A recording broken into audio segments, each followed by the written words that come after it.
Puji nama Tuhan, silakan duduk kembali. Saya ucapkan selamat hari Minggu, selamat beribadah, dan doa kami kiranya Bapak Ibu yang sedang menonton atau sedang di rumah dalam keadaan sehat walafiat, dan kiranya Tuhan bisa dalam waktu yang dekat kita bisa dipertemukan kembali untuk memuji, mempermuliakan nama Tuhan. Bapak Ibu Saudara yang diberkati oleh Tuhan Yesus Kristus, hari ini kita akan belajar kebenaran firman Tuhan dengan satu pertanyaan. Siapakah Anda? Sekali lagi kita akan belajar firman Tuhan dengan satu pertanyaan. Siapakah Anda atau siapakah saya? Saudara boleh, pertanyaan ini boleh saudara bertanya kepada diri saudara dan saya. Siapakah saya? Tentu pertanyaan ini adalah pertanyaan yang sangat umum. Sudah tidak asing lagi untuk kita mengucapkan siapakah Anda. Pertanyaan ini bisa kita bertanya kepada orang yang belum kita kenal secara umum. Tapi saya mau lebih spesifik lagi buat kita pada hari ini, yaitu siapakah Anda? Tentu jawabannya adalah saya adalah anak Tuhan. Saya adalah anak Allah. Saya adalah serupa dan segambar dengan Allah. Saya adalah murid Tuhan Yesus. Pertanyaannya, benarkah Anda adalah murid Tuhan Yesus? Benarkah kita adalah murid Yesus? Benarkah kita ini anak Allah? Hari ini kita sedang memasuki dalam hari-hari menantikan pencurahan Roh Kudus, di mana baru 3 hari yang lalu kita merayakan kenaikan Tuhan Yesus. Masa di mana di kebangkitan Tuhan Yesus selama 40 hari, murid-murid dalam kekecewaan, dalam kebimbangan, Tuhan menampakkan diri, menguatkan mereka, supaya mereka tahu bahwa Yesus Tuhan mereka telah bangkit. Dan Tuhan berjanji bahwa ketika dia naik ke surga, dia akan mengutus penghibur, yaitu Roh Kudus. Tapi mereka harus tetap tinggal di Yerusalem sampai pencurahan Roh Kudus turun. Tapi Bapak Ibu Saudara yang dikasihi oleh Tuhan, saya ingin mengajak kita semua untuk belajar apa yang dilakukan oleh rasul-rasul untuk menantikan hari-hari, menantikan pencurahan Roh Kudus. Sebelum pencurahan Roh Kudus, apa yang mereka lakukan di loteng Yerusalem? Mari kita buka Alkitab kita di dalam Kisah Para Rasul pasal yang ke-1 ayat yang ke-15 hingga ayat yang ke-26. Cukup panjang, saya akan membacakannya buat kita. Kisah Para Rasul 1 ayat yang ke-15 sampai ayat yang ke-26. Saya akan membacakan buat kita. Demikian bunyi firman Tuhan di bawah perikop Matias dipilih menggantikan Yudas. Pada hari-hari itu berdirilah Petrus di tengah-tengah saudara-saudara yang sedang berkumpul itu, kira-kira 120 orang banyaknya, lalu berkata, "Hai saudara-saudara, haruslah genap nas kitab suci yang disampaikan Roh Kudus dengan perantaraan Daud tentang Yudas, pemimpin orang-orang yang menangkap Yesus itu.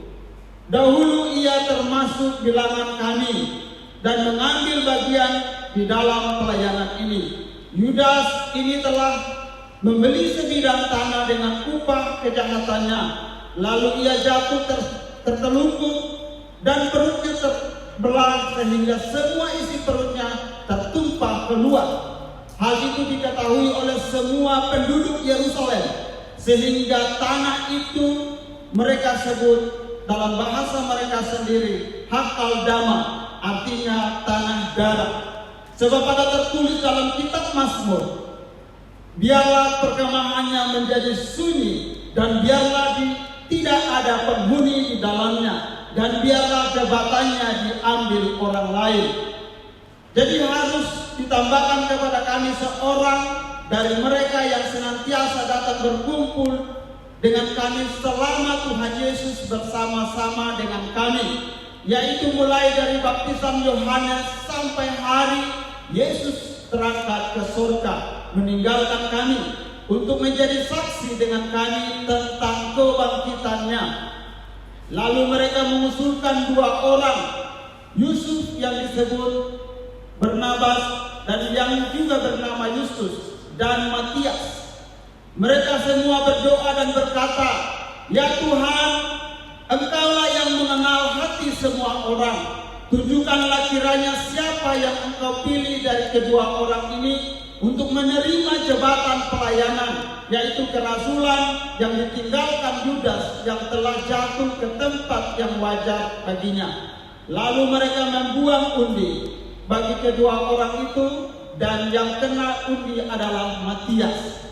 Dan dengan demikian ia ditambahkan kepada bilangan ke-11 rasul itu. Demikian bunyi firman Tuhan. Kiranya kita diberkati oleh firman Tuhan. Dan di sini dikatakan Bapak Ibu Saudara, firman Tuhan yang kita baca di sini konteksnya adalah di mana rasul sedang berkumpul di dalam loteng Yerusalem. Mereka sedang menanti-nantikan pencurahan Roh Kudus. Di sana berkumpul murid-murid Tuhan Yesus. Mereka bersekutu bersama-sama. Mereka berdoa tentunya. Dan di sana di tengah-tengah mereka dalam persekutuan, Petrus berdiri. Dan di ayat yang pertama dikatakan, pada hari-hari itu, artinya menunjuk kepada hari-hari mereka menantikan pencurahan Roh Kudus. Dan pada saat itu Rasul Petrus, dia tahu bahwa di dalam kesebelasan ada yang kurang. Murid ada yang kurang. Sebelum pencurahan Roh Kudus turun harus genap 12 murid Tuhan Yesus. Karena ke-12 itu berbicara melambangkan suku Israel, itu 12 suku. Dan ini harus tergenapi. Sebelum pencurahan Roh Kudus harus murid Yesus harus 12. Dan di mana di sini dikatakan bahwa Petrus berdiri di tengah-tengah saudara-saudara yang berkumpul. Lalu dia memberikan usulan kepada teman-teman atau saudara-saudaranya bahwa mereka harus memilih seseorang untuk menambahkan di antara mereka menjadi 12 murid. Saudara yang dikasih oleh Tuhan, kita belajar dari tokoh-tokoh yang baru saja kita belajar. Yang pertama adalah Petrus. Bagaimana dengan Petrus? Petrus adalah seorang rasul. Mungkin kita semua sudah tahu dia pernah menyangkal Tuhan Yesus 3 kali. Tapi Tuhan Yesus mengambil kembali, meraih kembali, walaupun dia pernah menyangkal. Kita mau melihat respon daripada Petrus. Ketika dalam persekutuan, dia tahu ada yang kurang. Ini menunjukkan bahwa Petrus adalah orang yang respon dengan situasi di dalam kehidupan persekutuan mereka. Dia melihat bahwa ada yang kurang, harus digenapi, harus diperlengkapi. Lalu kita melihat Petrus, saudara yang dikasih oleh Tuhan Yesus. Dia adalah seorang rasul. Sebenarnya Petrus bisa saja mengambil keputusan. Dia bisa saja menunjuk siapa yang menjadi mengganti Yudas Iskariot. Tetapi saya melihat Bapak Ibu Saudara, Petrus seorang pemimpin yang luar biasa. Dia memberikan kesempatan kepada seluruh timnya, seluruh persekutuan yang bersama-sama dengan dia untuk mengambil keputusan bersama. Ini adalah seorang pemimpin yang luar biasa. Walaupun dia tahu siapa yang harus dia pilih, dia tahu siapa yang selama ini bersama-sama dengan mereka, tapi dia tidak mengambil keputusan dengan sendiri. Tapi dia memberikan kesempatan kepada semua yang hadir di sana. Ada 120 orang harus sepakat memilih murid. Saudara yang dikasih oleh Tuhan, kita belajar dari Rasul Petrus begitu luar biasa. Dia memberikan kesempatan dan memilih. Dan ternyata mereka mengusulkan ada yang namanya Yusuf, yang bernama atau Barnabas dan Matias. Ya. Dan di sini saudaraku yang dikasih oleh Tuhan Yesus, artinya saya melihat di dalam firman Tuhan yang baru saja kita baca, Petrus tidak mengambil keputusan secara sendiri, walaupun dia punya kemampuan. Artinya apa? Ini berbicara tentang suatu keunitian, suatu kekompakan, suatu kebersamaan. Luar biasa. Mungkin Bapak, Ibu, dan saya adalah seorang pemimpin, setidaknya pemimpin keluarga. Harus ada komunikasi antara satu dengan yang lain sebelum mengambil keputusan. Karena ketika kita ambil keputusan secara sendiri, maka itu bisa terjadi di sisi yang lain, di pihak yang lain ada kekecewaan. Tapi ketika keputusan itu ambil bersama-sama, tentu ada sukacita bersama-sama. Saudara yang dikasihi oleh Tuhan, itu tentang Petrus. Dan di situ dikatakan tadi kita baca di sana Tuhan, ketika Petrus berdiri meminta saudara-saudaranya untuk memilih murid. Lalu mereka bukan saja hanya memilih, menunjuk siapa yang menjadi murid, tapi ada mekanismenya, saudara. Mekanismenya apa?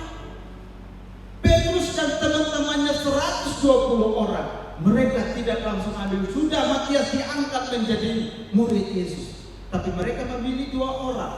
Lalu mereka mengadakan pemilihan, saudara. Mereka mengadakan pemilihan, tapi sebelum mereka mengadakan pemilihan, mereka harus berdoa meminta petunjuk Tuhan. Ini penting, kita harus garis bawahi, saudara. Apapun keputusannya harus meminta keputusan Tuhan, petunjuk dari Tuhan. Seberapa banyak di antara kita yang hari-hari ini kita mengambil keputusan tanpa melibatkan Tuhan dalam kehidupan kita? Hanya saudara yang tahu. Hanya saudara yang tahu apakah saya mengambil keputusan sendiri atau saya mengambil keputusan bersama dengan Tuhan. Karena kalau kita melihat konteks firman Tuhan yang baru kita baca, mereka meminta Tuhan untuk memilih Yusuf dan juga Matias, salah satunya menjadi murid. Saudara yang dikasihi Tuhan Yesus, kita lihat dari pemimpin Rasul Petrus, cara memimpinnya adalah dia memberikan kesempatan dan dia meminta petunjuk Tuhan. Biarlah kita semua menjadi pemimpin-pemimpin yang selalu meminta petunjuk daripada Tuhan. Amin. Yang kedua, kita lihat di sana, saudara yang dikasihi oleh Tuhan, tentang Yudas. Siapa Yudas? Yudas adalah sebelumnya telah dipilih oleh Tuhan Yesus masuk menjadi 12 murid Tuhan Yesus. 12 murid Tuhan Yesus. Dulunya dia menjadi murid Yesus, tapi akhirnya apa yang terjadi, saudara yang dikasihi? Dia harus mengkhianati gurunya. Dia harus menjual Tuhan Yesus hanya karena uang 30 keping perak. Saudara, mungkin kita semua sudah tahu tentang kisah tentang Yudas. Tapi saya mau berkata kepada kita semua, saudaraku yang dikasihi Tuhan, Yudas sudah dipilih oleh Tuhan Yesus secara langsung, tapi dia memilih untuk tidak menerima Tuhan Yesus. Tuhan memilih saudara dan saya, tapi Tuhan tidak menekan saudara dan saya seperti seorang robot. Tuhan tidak pakai remote untuk mengatur saudara dan saya. Tuhan memberikan kebebasan kepada setiap kita. Apakah pilihan itu tetap kita pegang di dalam Tuhan, atau kita meninggalkan? Kembali kepada saudara dan saya. Siapa Anda? Saudara yang dikasihi oleh Tuhan Yesus, kalau kita melihat Yudas, dia mengkhianati Tuhan Yesus. Apa akibatnya? Ketika dia mengkhianati gurunya sendiri, Tuhan yang sudah memilih dia, maka yang terjadi adalah yang pertama, saudara, dia harus binasa. Tubuhnya binasa, saudara. Yang kedua, bukan hanya tubuhnya yang binasa, ya, tapi yang binasa di sini jiwanya juga binasa. Artinya apa? Masuk di dalam hidup di neraka yang kekal, penderitaan yang kekal. Artinya apa, saudara? Kalau kita mau belajar dari tentang Yudas. Dulunya dipilih Tuhan menjadi murid Yesus, orang yang ternama. Semua orang mengetahui 12 murid Tuhan Yesus, di antaranya salah satunya adalah Yudas Iskariot. Semua sudah tahu. Semua murid Yesus yang dikatakan dalam Alkitab ada 70 murid, ada 500 murid yang menyaksikan kebangkitan Yesus. Pasti mereka semua tahu bahwa Yudas adalah dipilih oleh Yesus menjadi 12 murid Tuhan Yesus. Sudah dikenal, sudah diketahui, tapi akhirnya dia harus mengkhianati Tuhan. Sudah jadi hamba Tuhan. Dia sudah menjadi pemimpin orang percaya, tapi akhirnya dia harus menjadi pemimpin orang jahat. Saudara yang diberkati oleh Tuhan Yesus, kalau kita belajar dari Yudas Iskariot, dulunya pemimpin orang percaya, hari ini ternyata dia jadi pemimpin orang jahat. Mengapa saya katakan dia adalah pemimpin orang jahat? Karena dia berkata kepada prajurit-prajurit Romawi, kalau ketika kita sampai di sana, kalau siapa yang saya menciumnya itulah dia. Dialah menjadi pemimpin, pengarah orang jahat untuk menangkap Yesus. Saudara yang diberkati oleh Tuhan Yesus, seberapa banyak di antara kita orang percaya yang hari ini seperti Yudas sudah percaya, akhirnya menyangkal Tuhan. Saya mau berkata, mungkin semua orang hari ini menyaksikan, bahkan akan menyaksikannya. Saya mau berkata, orang yang menyangkal Tuhan Yesus akan binasa tubuhnya, akan binasa jiwanya, tidak mendapatkan hidup yang kekal. Bukan hanya itu, saudara yang dikasih oleh Tuhan Yesus, dikatakan kemahnya menjadi sunyi dan sepi, tidak ada orang tinggal di sana. Ketika orang yang menyangkal Tuhan Yesus, kemahnya menjadi sepi, tidak ada penghuninya. Dan lebih daripada itu, jabatan kerasulannya dialihkan kepada orang lain. Saudara yang diberkati oleh Tuhan Yesus, hari ini lewat kesempatan ini saya mau sampaikan kepada kita semua, mau hamba Tuhan senior, mau yang masih muda, pemula, siapapun kita. Saudara yang dikasih oleh Tuhan Yesus, kalau saudara dan saya tidak mau melayani, ada banyak yang Tuhan pilih untuk menggantikan saudara. Kalau Tuhan sudah memilih saudara dan saya, tapi hari ini kita masih mau, saya tidak mau melanjutkan pelayanan, maka saya mau katakan, Tuhan masih menyediakan banyak orang menggantikan saudara dan saya. Tidak ada cerita di sini kalau kita melihat Yudas, kehidupan Yudas akhirnya dia harus binasa. Saya mau katakan kepada kita semua orang percaya, siapapun kita, saya mau katakan tidak ada mantan orang percaya. Orang yang tidak percaya sudah pasti binasa. Orang yang tidak percaya pasti binasa. Orang yang tidak percaya kepada Yesus dikatakan di sini binasa jiwa.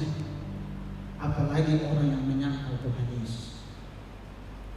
Kalau hari ini ada yang mempersiapkan diri untuk menyangkal Tuhan Yesus, saya mau katakan masih ada kesempatan. Mari bertobat kepada Tuhan. Masih ada waktu, masih belum terlambat. Saudara yang dikasihi oleh Tuhan Yesus, itu tentang Yudas Iskariot. Dia telah menjadi murid Yesus, tapi akhirnya dia harus meninggalkan Tuhan Yesus. Mungkin kita sudah tahu kisahnya. 30 keping perak yang dia terima, akhirnya tidak dia gunakan juga. Dia buang, lempar, dan dia pergi bunuh diri. Saudara yang dikasih oleh Tuhan Yesus, apa artinya setiap materi yang kita cari kalau itu tidak ada gunanya? Saudara, kita lihat, kita belajar dari Yudas Iskariot, orang yang sudah dipilih akhirnya menjadi orang yang dibinasakan. Saya berdoa saudara dan saya adalah orang-orang yang dipilih dan masuk ke dalam hidup yang kekal. tidak ada yang dibinasakan. Amin. Yang ketiga, kita mau belajar dari tokoh yang ketiga, yaitu Matias. Di dalam firman Tuhan di situ dikatakan di ayat yang ke-16 dan 17, hai saudara-saudara, haruslah genaplah kitab suci yang disampaikan Roh Kudus dengan perantaraan Daud tentang Yudas, pemimpin orang-orang yang menangkap Yesus itu. Dahulu ia termasuk bilangan kami dan mengambil bagian dalam pelayanan ini. Yudas ini telah membeli sebidang tanah dengan upah kejahatannya. Lalu ia jatuh terkelungkup dan perutnya terbelah sehingga semua isi perutnya tumpah keluar. Hal itu diketahui oleh semua penduduk Yerusalem dan seterusnya. Ayat ke-20, sebab ada tertulis di dalam kitab Mazmur, biarlah perkemahannya menjadi sunyi.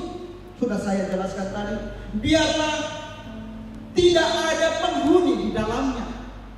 Ya, biarlah jabatannya diambil orang lain.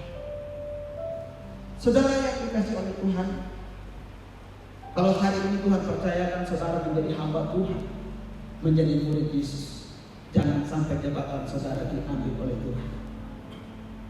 Jangan sampai dialihkan kepada orang yang hari ini belum percaya, tapi jabatan Anda dialihkan kepada orang yang baru percaya hari ini. Saudaraku yang dikasih oleh Tuhan Yesus, ini tidak mudah, tapi itulah perjuangan di dalam kehidupan orang percaya. Kita melihat selanjutnya ayat ke-21.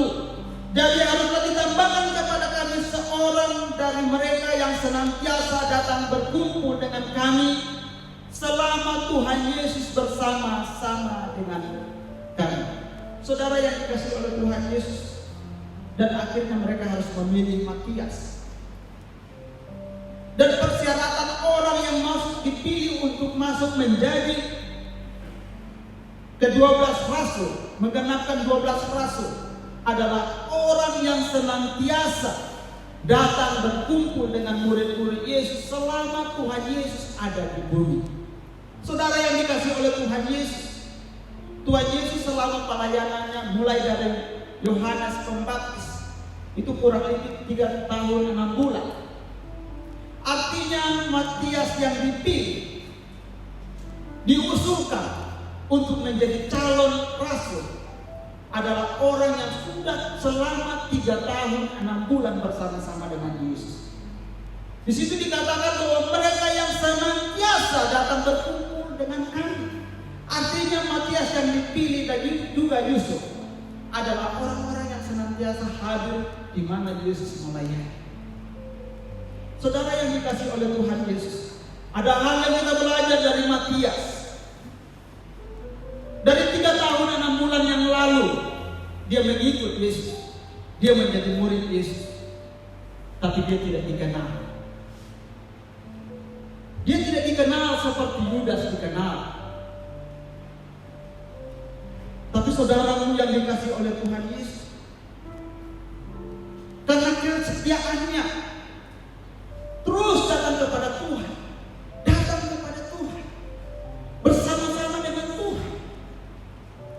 Kehadirannya itu, kedatangannya itu diperhitungkan oleh Tuhan. Sehingga apa? Dia menjadi murid Tuhan Yesus. Dinaikkan jabatannya, saudara. Dan kita lihat di sana, saudara, Matias bukan saja hanya diangkat oleh seorang pemimpin, hanya 1 orang, tetapi mereka mengusulkan Matias ini dengan mekanismenya. Saudara, yang pertama tadi kita sudah baca bahwa mereka harus berdoa kepada Tuhan. Sebelum Matias diangkat, harus mereka berdoa kepada Tuhan. Mereka meminta petunjuk kepada Tuhan. Saya mau katakan kepada kita semua, Bapak Ibu Saudara, seberapa banyak di antara kita, hamba-hamba Tuhan, pemimpin-pemimpin, yang ketika kita diangkat, kita meminta petunjuk Tuhan. Hanya saudara yang tahu. Ada banyak orang yang mencalonkan diri menjadi seorang pemimpin, ketika tidak dipilih, dia bisa menjadi kecil. Dia bisa menjadi sakit hati. Dia bisa meninggalkan Tuhan Yesus. Saudara, mari kita lihat Matias luar biasa. Senantiasa hadir di dalam pertemuan-pertemuan, persekutuan-persekutuan bersama dengan Tuhan Yesus. Seberapa banyak di antara kita pemimpin-pemimpin setidaknya memimpin diri kita sendiri atau keluarga kita. Seberapa banyak, seberapa besar persekutuan kita dengan Tuhan. Matias 3 tahun 6 bulan bersama-sama dengan Tuhan Yesus, selalu hadir. Selalu hadir dalam setiap persekutuan. Saya mau katakan Matias adalah orang yang tidak dikenal seperti Yudas, tetapi dia adalah murid yang setia kepada Tuhan. Dan kita lihat di sana saudara yang dikasihi oleh Tuhan Yesus, dia senantiasa bersama-sama dengan Yesus sebelum Yesus naik ke surga. Mulai dari baptisan Yohanes sampai hari kenaikan Tuhan Yesus, dia ada. Dia tidak bosan. Walaupun dia belum ada nama yang terangkat. Oh, Matias adalah murid Yesus. Belum dikenal. Tidak seperti Yudas. Tapi saudara yang dikasihi oleh Tuhan, karena kesetiaannya saudara, kita melihat ternyata dia terpilih menjadi rasul. Lewat mekanisme tadi, doa meminta petunjuk, lalu mereka membuang undi. Lalu yang terpilih Allah adalah Matias. Artinya apa? Dulu dia tidak ada nama, dia tidak terkenal. Tapi saatnya Tuhan, waktunya Tuhan, timenya Tuhan, Tuhan memilih saudara dan saya. Itu waktunya Tuhan. Yang tidak dikenal, Tuhan angkat menjadi rasul. Yang tidak ada apa-apanya, dia bukan siapa-siapa, tapi Tuhan mau pakai menjadi rasul. Mengapa dia bisa dipakai? Karena kesetiaan, karena ketekunannya yang hidup di dalam Tuhan. Dia mau datang, dia percaya kepada Tuhan Yesus. Dia tahu Yesus adalah gurunya, Tuhannya, penyelamat. Dan akhirnya Tuhan melihat apa yang dia lakukan. Dia setia. Biarlah saudara, saya tidak tahu saudara hari-hari ini. Mungkin saudara bergabung di dalam pelayanan. Hamba-hamba Tuhan dimanapun saudara berada. Kita mungkin pelayan-pelayan. Sudah lama kita bergabung, tetapi belum naik jabatan. Jangan khawatir. Artinya belum waktunya Tuhan saudara diangkat. Terkadang kita karena tidak menunggu waktunya Tuhan, akhirnya sepertinya saya tidak dipanggil di sini. Sepertinya saya tidak dipanggil di sini. Di tempat lain saya dipanggil. Di sini saya tidak dianggap. Kita lupa waktunya Tuhan. Kita lupa minta petunjuknya Tuhan. Di sini Matias membutuhkan kesabaran 3 tahun 6 bulan untuk dia diangkat menjadi rasul. Biarlah saudara dan saya menjadi orang-orang yang sabar menantikan waktunya Tuhan untuk Tuhan mengangkat kita menjadi apa yang menjadi kewajiban dalam pelayanan kita. Saya tidak tahu itu bagian pelayanan apa, tetapi biarlah Tuhan yang mengangkat saudara, bukan kita mengangkat diri kita, bukan orang yang mengangkat diri kita, tapi biarlah Tuhan yang memakai saudara dan saya. Amin. Kita semua adalah Tuhan yang menentukan. Itu anugerah Tuhan. Ya, kalau Matias bisa mendapatkan menjadi rasul, itu anugerah Tuhan. Anugerah Tuhan yang diberikan kepada Yudas, dia abaikan. Anugerah Tuhan yang diberikan kepada Yudas, dia tinggalkan. Hari ini saudara, kalau saudara sudah melayani, sudah punya jabatan, jangan tinggalkan jabatan saudara. Saudara yang dikasihi oleh Tuhan Yesus Kristus, kita belajar dari Matias begitu luar biasa. Senantiasa dia hadir. Alkitab tidak mencatat bahwa Matias pernah membuat alasan, oh saya tidak bisa hadir tidak mencatat. Tapi sesuai dengan firman Tuhan yang baru saja kita baca, mereka senantiasa hadir di dalam setiap pertemuan pelayanan Tuhan Yesus. Saudara, mari kita belajar di tokoh yang satu ini, yaitu Matias. Selalu senantiasa, walaupun hari ini tidak dipandang. Kehadiran dalam persekutuan mungkin tidak dilihat, tidak dipandang oleh sesamanya, tapi ada waktunya Tuhan untuk Tuhan mengangkat dia. Dan saya percaya mungkin kita juga sama, hal yang sama. Mungkin hari ini tidak ada yang melihat kita, tapi ada waktunya Tuhan, timenya Tuhan, kairosnya Tuhan. Tuhan angkat kita menjadi pelaku kebenaran firman. Saudara yang dikasihi oleh Tuhan Yesus, itu tentang Matias. Tujuannya apa untuk diangkat menjadi murid Yesus? Supaya di situ dikatakan, dicatat di sana bahwa supaya dia menjadi saksi tentang kebangkitan Kristus bersama-sama dengan murid-murid yang lain. Jadi saudara, bukan hanya saja diberikan jabatan, bukan saja hanya mau diangkat menjadi suatu pemimpin, tapi diangkat menjadi saksi tentang Tuhan Yesus Kristus. Dan itu dituliskan di sini bahwa dia diangkat supaya menjadi saksi kebangkitan Tuhan Yesus bersama-sama dengan murid-murid yang lain untuk memberitakan bahwa Yesus telah mati dan bangkit dan naik ke surga. Dan nanti dia akan siapkan tempatnya dan dia akan datang kembali. Saudara yang dikasihi oleh Tuhan Yesus, apapun jabatan saudara hari ini, bukan hanya sekedar jabatan, tapi ada tanggung jawab yang harus kita lakukan, yaitu menjadi saksi Kristus, menjadi pemberita-pemberita Injil dimanapun kita berada. Saudara yang diberkati oleh Tuhan Yesus, kalau tadi di dalam teks pembacaan kita ada dua orang yang diusulkan, yaitu Matias dan juga Yusuf, yang disebut Barnabas.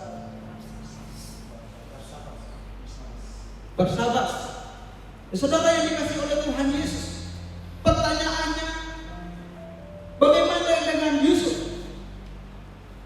Dia dicalonkan, tapi tidak dipilih menjadi rasul. Apa yang terjadi dengan dia? Apakah dia kecewa? Apakah dia meninggalkan murid-murid yang lain? Apakah dia menjadi orang yang gila?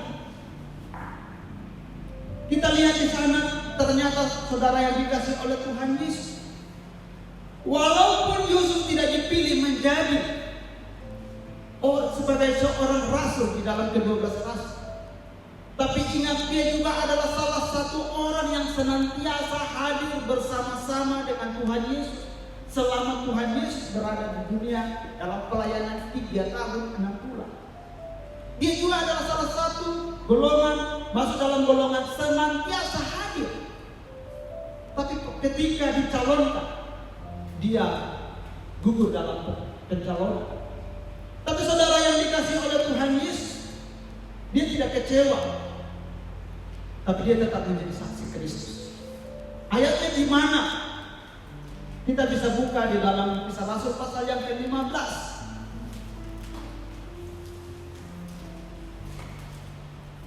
Kisah Rasul pasal yang ke-15 ayat yang ke-22. Saya akan bacakan buat kita semua. Maka rasul-rasul dan penetua-penetua beserta seluruh jemaat itu mengambil keputusan untuk memilih dari antara mereka beberapa orang yang akan diutus ke Antiokhia bersama-sama dengan Paulus dan Barnabas, yaitu Yudas yang disebut Barsabas dan Silas. Keduanya adalah orang terpandang di antara saudara-saudara. Saudara yang dikasihi oleh Tuhan Yesus, walaupun Yusuf tidak dipilih menjadi rasul di dalam ke-12 rasul itu, tetapi dia tetap menjadi murid Kristus. Dia tetap terlibat di dalam pelayanan, bahkan dia diutus ke Antiokhia. Saudara yang diberkati oleh Tuhan Yesus, kita mau belajar dari Yusuf, Barsabas yang saat ini, di mana dia tidak terpilih dia tidak diangkat jabatannya, tetapi saudara, dia tetap menjadi murid Yesus. Ada hal yang lebih penting lagi kita belajar dari Barsabbas atau Yusuf ini. Saudara yang dikasihi oleh Tuhan Yesus, dia tidak naik jabatan, dia tidak menjadi pejabat, tetapi dia tetap menjadi murid Yesus. Kenapa? Alasannya apa? Karena dia tahu jabatan, naik jabatan, menjadi pejabat bukan menjadi ukuran menjadi seorang murid Yesus. Naik jabatan, pangkat bukan menjadi satu ukuran. Status kita bukan menjadi ukuran untuk menjadi Yesus. Siapapun suku saudara dan saya, itu tidak jadi ukuran. Yang menjadi ukuran adalah apakah saudara adalah penyembah Tuhan, percaya kepada Yesus. Hanya itu ukuran. Jadi kalau kita melihat di sana, walaupun dia tidak diangkat, dia tetap setia. Mungkin hari-hari ini di antara kita, hamba-hamba Tuhan, seluruh sidang jemaat atau pemimpin-pemimpin yang pernah mencalonkan diri, yang pernah sudah dicalon, tapi akhirnya tidak dipilih. Saya mau katakan, jangan kecewa.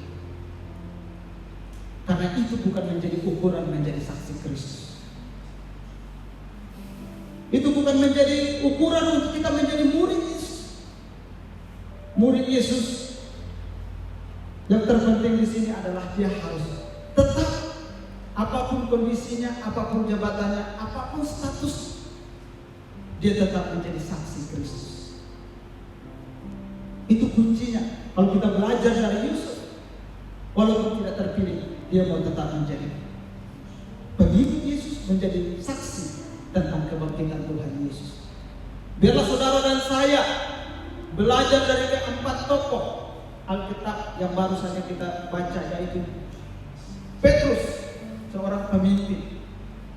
Yang kedua adalah Yudas. Kita belajar dari Yudas supaya kita tidak dibinasakan.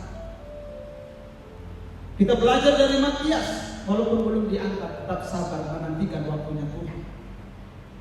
Kita belajar dari Yusuf, walaupun tidak diangkat, tapi dia tetap setia di dalam Tuhan.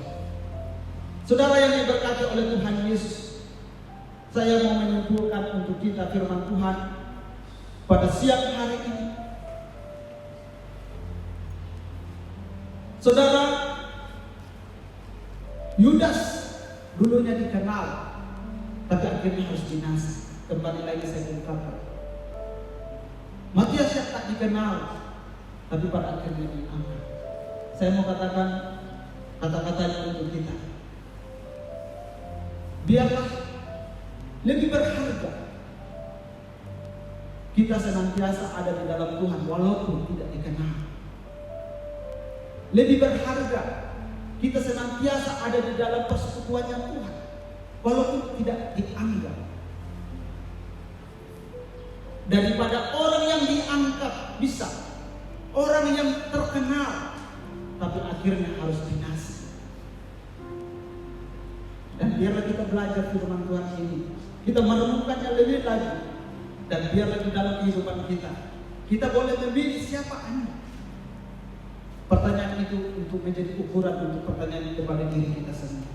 Siapa Anda? Anda apakah seperti Petrus, seperti Yudas, seperti Matias, seperti Yusuf? Hanya saudara dan saya pribadi masing-masing yang tahu siapa Anda. Biarlah kita merenungkan firman Tuhan ini, dan kiranya Tuhan Yesus memberkati. Amin.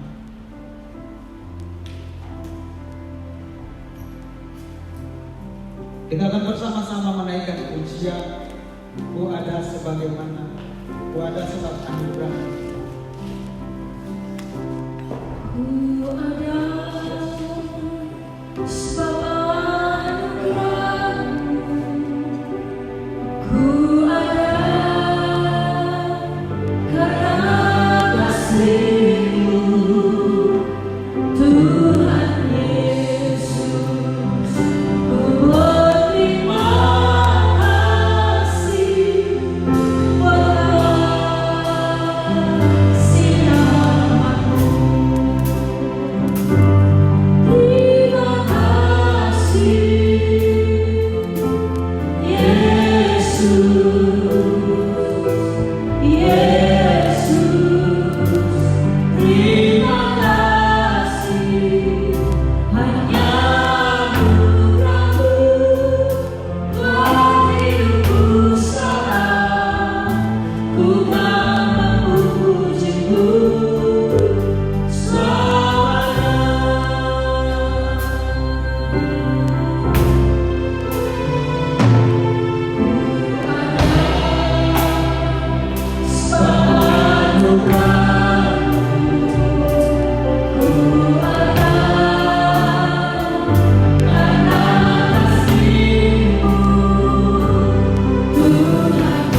menjadi murid Yesus oleh karena anugerah. Hari ini kami menjadi orang percaya karena anugerah. Hari ini kami boleh diangkat menjadi sahabat Kristus karena anugerah. Tidak ada yang bisa kami berikan kepada Tuhan selain kami datang mengucap syukur atas anugerah dalam setiap kehidupan kami. Firman Tuhan yang baru saja kami mendengarkan, biarlah kami mengambil keputusan menjadi murid Tuhan Yesus yang sungguh-sungguh, yang senantiasa dalam hidup di dalam hadirat. Bukan karena kami punya jabatan, bukan karena kami punya status, tapi kami biarlah menjadi murid Yesus. Biarlah kami mau tetap menjadi murid Yesus, yang menjadi saksi Kristus dimanapun kami berada. Hari ini Tuhan Yesus, Engkau yang memberkati firman-Mu. Engkau mau menyampaikan secara singkat bagi kami semua. Tapi biarlah firman-Mu yang membuka setiap pikiran kami. Biarlah firman-Mu yang membuka hati kami. Dan biarlah firman-Mu meneguhkan setiap kami. Dan biarlah di dalam kehidupan kami tetap kuat di dalam Tuhan dan melayani Tuhan Yesus. Terima kasih Bapa, terima kasih. Pada saat ini Tuhan Yesus, aku berdoa buat setiap kami, baik hamba-hamba Tuhan di tempat ini. Tuhan yang membuka hati pikiran kami, mengubah cara berpikir kami, dan biarlah kami hidup sesuai dengan kebenaran firman. Kami berdoa buat seluruh sidang jemaat dimanapun mereka berada, yang saat ini sedang menyaksikan firman Tuhan. Tuhan yang memberkati kami semua. Biarlah firman-Mu yang mengubahkan kami semua, dan biarlah firman-Mu itu menjadi kehidupan kami, dan biarlah dalam hidup kami semua boleh melakukan kebenaran firman. Terima kasih Bapa. Dan segala penghalang yang menghalangi kami sehingga kami tidak mau melakukan firman Tuhan, saat ini kami putuskan di dalam nama Tuhan Yesus, jauhkan dari kehidupan kami. Dan pada saat ini Tuhan Yesus, kami mau menaikkan doa-doa kami. Kiranya Tuhan yang memberkati kami semua yang ada di tempat ini, gereja-Mu di tempat ini. Tuhan yang memberkati, Tuhan yang pakai gereja-Mu ini menjadi berkat, menjadi saluran berkat bagi umat-umat Tuhan, bahkan bagi orang yang belum percaya. Biarlah orang yang terikat dilepaskan, biarlah yang terbelenggu dilepaskan di dalam nama Tuhan Yesus. Pakailah gereja-Mu, pakailah kami semua menjadi saluran berkat-Mu. Biarlah hari-hari ini Tuhan Yesus, kami tidak pakai media sosial menjadi menunjukkan siapa kami, tapi biarlah kami memberitakan siapa Tuhan Yesus di dalam nama Tuhan Yesus. Bukan untuk menunjukkan bahwa kami hebat, tapi biarlah kami menunjukkan bahwa Tuhan Yesus Engkau adalah Allah yang hebat, Allah yang perkasa, Allah yang berkuasa, Allah yang sanggup menyelamatkan hidup kami. Terima kasih Tuhan Yesus atas anugerah-Mu dalam setiap kehidupan kami. Dan siang hari ini Tuhan Yesus, kami mau berdoa, menyerahkan ke dalam tangan Tuhan buat kota kami, kota Dumai. Kiranya Tuhan memberkati kota kami, tutup kukusi kota kami dengan kuasa darah-Mu. Biarlah kota kami di dalam perlindungan Tuhan Yesus Kristus. Segala bakteri virus yang ada di kota Dumai, kami putuskan, kami tolak di dalam nama Tuhan Yesus. Maka kami berdoa buat pemerintahan kota Dumai. Tuhan pakai mereka menjadi saluran berkat bagi masyarakat kota Dumai. Bahkan gereja-gereja-Mu, hamba-hamba Tuhan, seluruh umat Tuhan yang di kota Dumai, Tuhan pakai kami semua menjadi garam, menjadi terang bagi kota Dumai. Dan kami juga berdoa, menyerahkan ke dalam tangan Tuhan buat bangsa Indonesia. Tuhan memberkati bangsa ini, tutup kukusi bangsa kami dengan kuasa darah-Mu, dan biarlah bangsa kami di dalam perlindungan Tuhan. Kami berdoa buat pemerintahan kami, mulai dari pusat, mulai dari Bapak Joko Widodo, Bapak Maruf Amin. Tuhan pakai mereka menjadi saluran berkat bagi masyarakat Indonesia. Segala kebijakan keputusan Tuhan yang memberkati, Tuhan yang menyertai, sehingga semuanya dapat terlaksana, tersalurkan dengan baik. Dan biarlah lewat kepemimpinan mereka, nama Tuhan dipermuliakan di bangsa Indonesia. Kami serahkan juga pemimpin-pemimpin rohani kami, mulai dari pusat sampai daerah-daerah, sampai ke tempat ini. Tuhan berkati mereka, tutup kukusi mereka dengan kuasa darah-Mu. Bilangan keluarga, bilangan pelayanan, Tuhan memberkati. Terima kasih Bapa, terima kasih Tuhan. Ini doa kami, ini hidup kami. Kami serahkan ke dalam tangan Tuhan. Pakailah hidup kami sesuai dengan kehendak-Mu. Di dalam nama Tuhan Yesus kami mengucap syukur dan berdoa kepada Bapa di surga.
Mari kita mengangkat kita ke arah surga.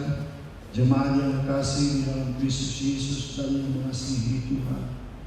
Bawa berkat-berkat kasih dan sejahtera yang berlimpah-limpah dari Allah Bapa dan dari Tuhan Yesus Kristus, serta persekutuan yang manis di dalam Roh Kudus menyertai saudara dari sekarang sampai Yesus datang yang kedua kalinya, bahkan sampai selama-lamanya. Yang diberkati katakan amin. Selamat siang, selamat hari Minggu. Tuhan memberkati. Kita bertemu di ibadah sore nanti pada jam 17.00.